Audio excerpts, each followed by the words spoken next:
You transitioned from an electronics engineer to an MBA in marketing and finance, and then into diverse roles in corporate and social sectors. So can you tell us how have these multidisciplinary experiences shaped your perspective on leadership, especially in the social domain? Thank you, Avril. Thanks for the wonderful words of welcome. Uh, my life journey has been probably in three phases.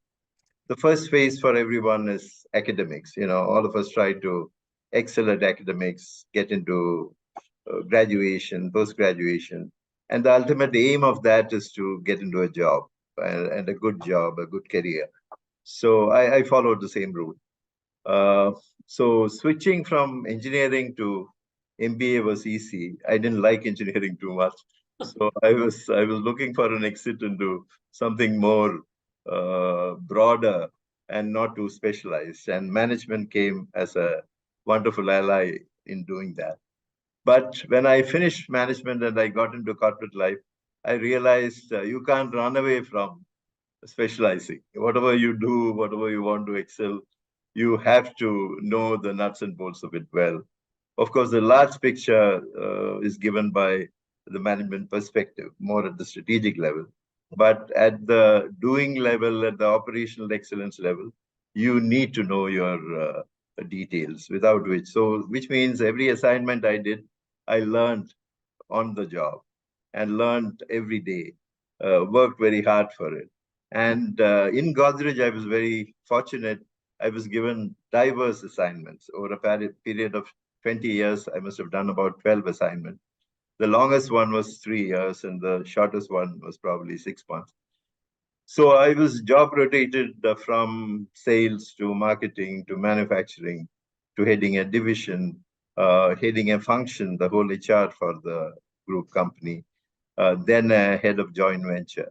So there was very little I did not learn on the job, and Godrej had been very kind to me that way. And then when my shift to social sector happened, that was primarily because of my health reasons. I realized my time may be running out. So I wanted to contribute to a larger cause. And that's how I joined the social sector in the early 2000s. So there I realized, again, it's a great learning experience. None of what I had learned or practiced in corporate life had gone away. In fact, I felt it was a huge opportunity to practice and make a difference to the lives of people. So when you do the same thing in corporate life, you are probably, enhancing the wealth of the company or a few shareholders or increasing your sales. That's a routine stuff that every company does. And you also benefit as an employee in the bargain. But your perspective is limited. You're still operating in the first two rungs of the Maslow's hierarchy. Mostly it is security needs, esteem needs, that sort of level. But the minute you start doing social work, you realize that you're serving others.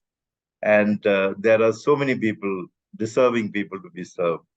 And your commitment, your passion, and your knowledge of management practices, and also combine that with technology enablers, you can make a huge difference. So for the same limited money that social sector has, if you bring these tremendous value multipliers like management practices and technology enablers into managing NGOs, the difference you make or the impact you make is multifold. So that's been my experience. So the more multifunctional experience I had, I could give back to society. And that's a great opportunity I got in social sector.